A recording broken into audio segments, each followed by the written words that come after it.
What's going on, everybody? This is SB3, and today I'm going to be doing a top 10 prediction for Lucas Oil Pro Motocross for the 2022 season. I'm going to be doing both the 450s and the 250s. I'm going to start with the 250s in this one, and then I will do 450s at a later time. So we'll get right into it. First off, we're going to be going through and doing the 2022 schedule. They released this a couple weeks back. It's available on promotocross.com. We're starting off the season with Fox Raceway in Pala, California. June 4th, we'll be going to Hangtown out in Sacramento. June 11th, Thunder Valley, High Point, Redbud, Southwick, Spring Creek, aka Millville, Washougal, Unadilla, Budds Creek, Ironman, and then we're going to be ending the season back at Pala on September 3rd. This is really a lot more of a normal schedule than what we've had the last couple seasons. Having double and triple rounds at a specific venue. We're keeping Fox Raceway twice at the beginning and the closing of the season. I don't know how I feel about it. I liked it when Ironman was the closing round for the series, but it is what it is. And then, so like I said, we're going to be going through and doing the top 10 of the 250s. And this is really going to be based off of this was really hard for me to put together because I could make a case for everybody being higher up in the list or lower down. I will put a caveat with each one that I do just to kind of mix it up, because in my Supercross predictions I partially was going through and taking consideration of not having injuries and then having injuries, and this one I'm going to try to explain it a little bit better on my side. So here we go. Coming at number 10 is going to be the number 47 of Seth Hamaker on the Monster Energy Pro Circuit Kawasaki. I think he's going to place high in this position, mainly because of his inexperience in the 250 class, and the guy hasn't had a whole lot of seat time at the professional level. So seeing him come through and be able to produce this season, I think a top 10 is a very, very good finish for him. Considering how much he's gotten hurt, I could very easily see him getting hurt and running into the same issues that he's run into in Supercross. So 10th is where I've got him. I don't really see him placing a whole heck of a lot higher.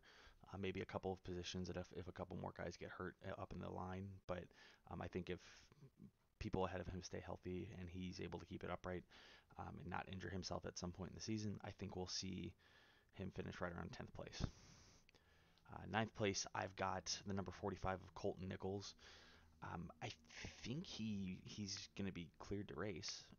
I haven't seen anything. I didn't see him at the media day videos that I've seen from Racer X and Swap Moto, but I'm pretty sure he's going to be lining up at Pala. If not, then this kind of gets thrown out of the water. But similar situation to Seth Hamaker.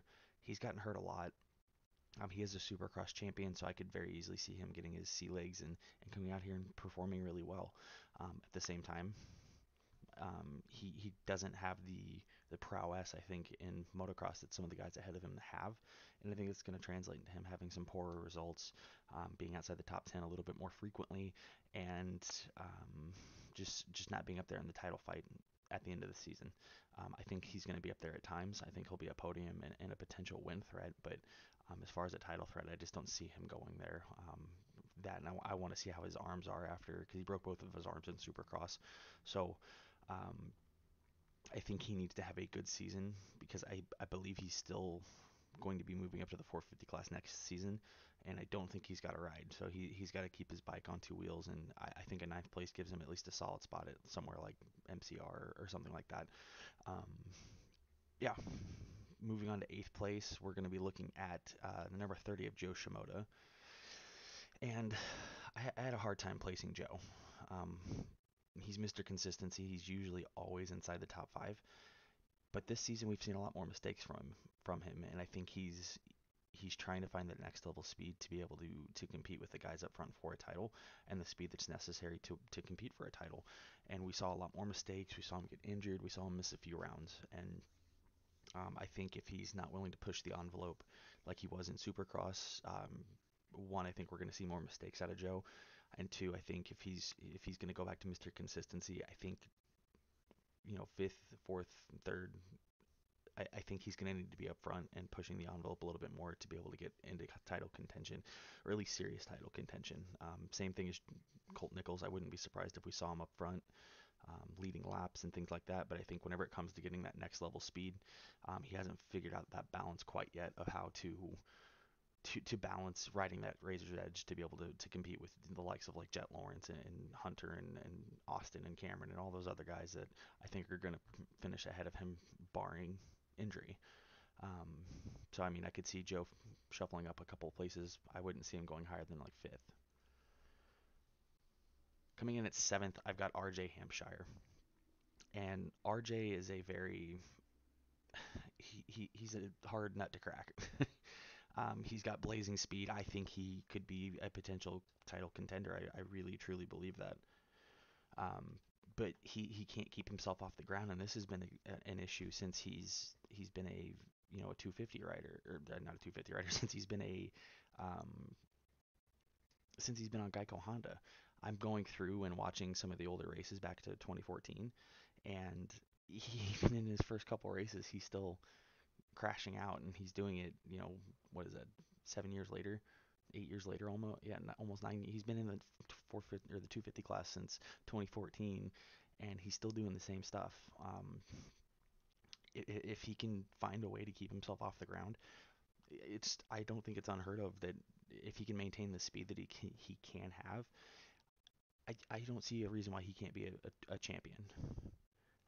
But he's got to fix the mistakes that he's making week in and week out.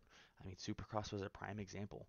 He just got his first Supercross win of his career, or overall, I'm sorry, first overall Supercross win of his career, and I think that's going to boost him up a little bit to where he's going to be up front more often. But I'm expecting more of the same. I don't expect any, season-ending crashes from RJ, but I expect him to make the same mistakes he's made time and time again, and I hope he's able to fix it. I hope he's able to come out and be a championship contender because I truly think he can win.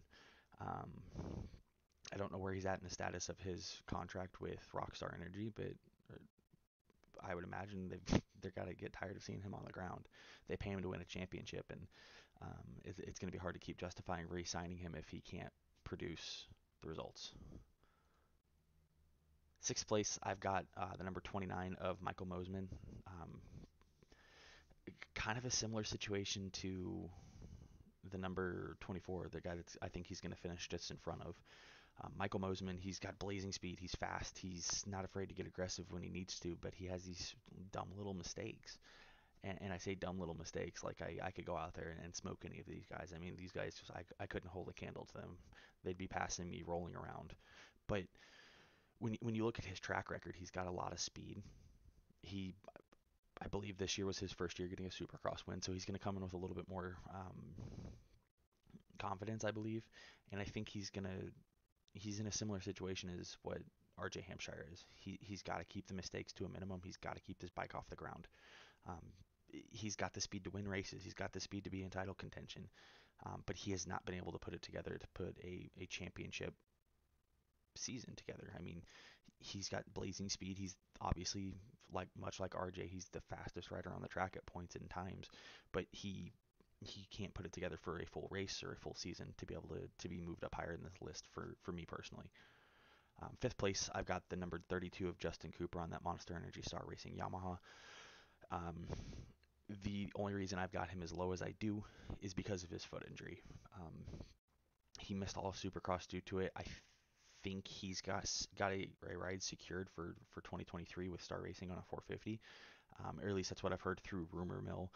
And I mean, he's coming back off of an injury, and I think he's going to take a little while. I think it's going to be one of two ways. He's either going to come out blazing fast, and I see him fade towards the end of the season, or or it's going to be the complete opposite. He's going to kind of ease into the situation.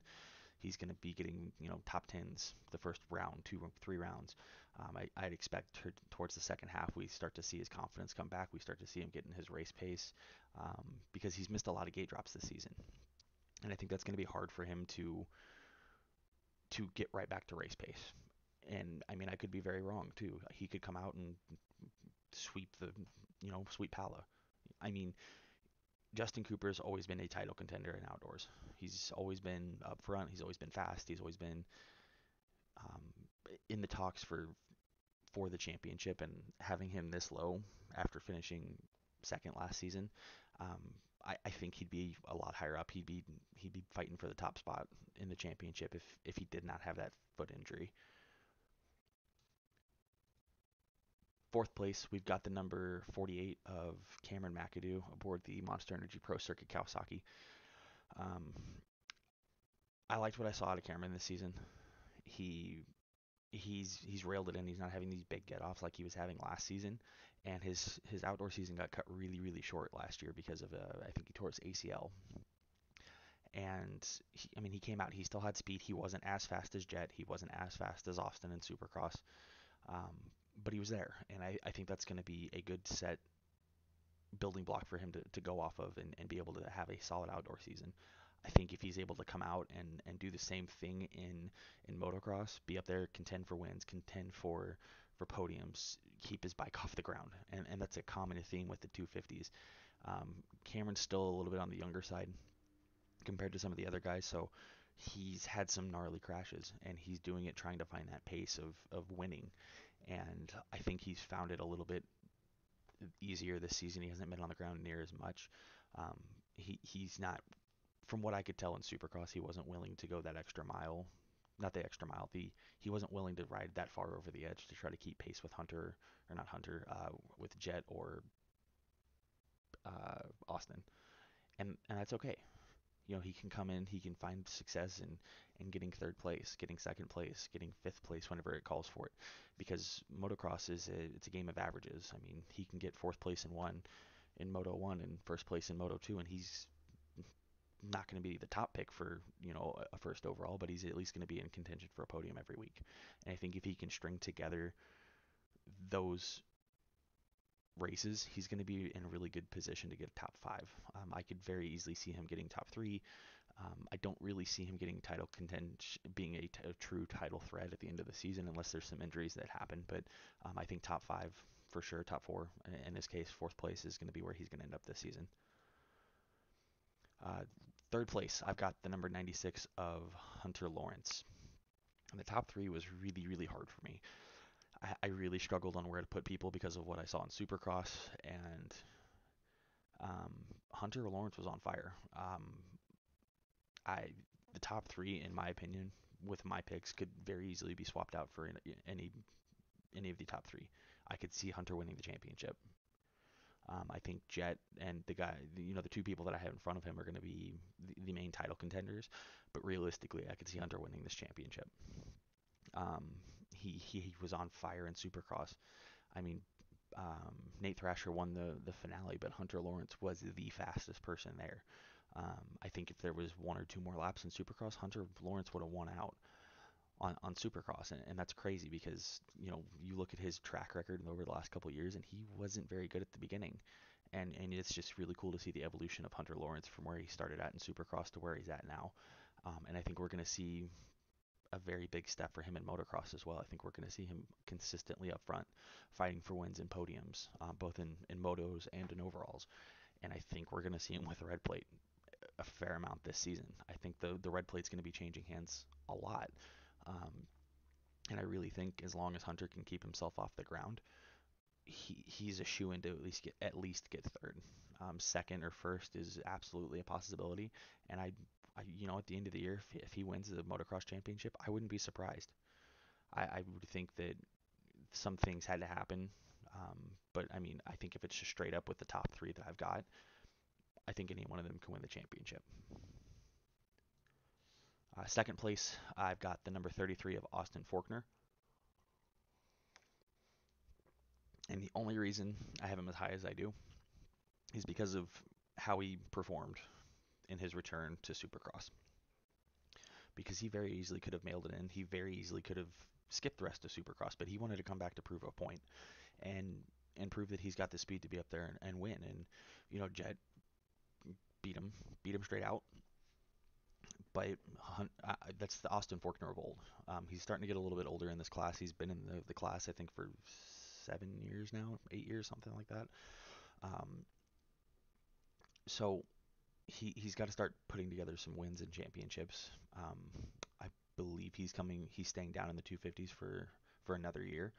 Um, but he's got to get to the point where he's got to start winning the championships. Race wins and everything are great. Moto wins, overalls, they're all great and everything, and they look really cool. But he's got to start getting some championships if he's going to be able to get to a 450 team. And that's really where we're at with it. Is he's got to start producing the championships.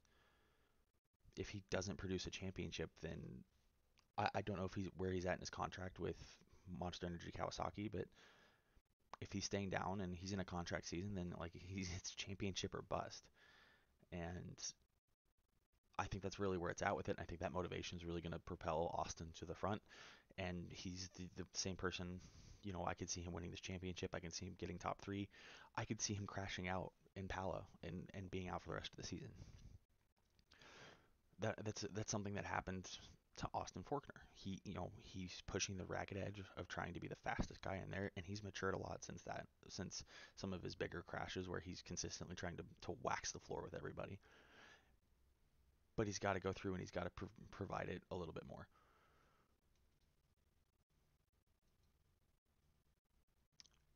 250 champ, I think is going to be Jett Lawrence. I think provided he doesn't have an injury, then he's going to be a shoe-in for this championship. It's pretty self-explanatory. He was the quickest last year. He made some stupid mistakes at the end of the season that could have cost him the championship, but he was able to rein it in. I think with winning the Supercross championship, it's going to be hard for him to. It's going to be hard for people to beat him. But that's going to do it for this video, guys. Be on the lookout for a 450 MX video. Same thing, top 10 predictions. So um, leave a comment, like down below, subscribe if you haven't already. I'm going to do a separate video with Mav TV because, guys, I really think it's a step in the right direction. I know it's another service that you have to pay for, but I think Mav TV Plus it's a very, very good thing. But yeah, catch you guys in the next video. Bye-bye.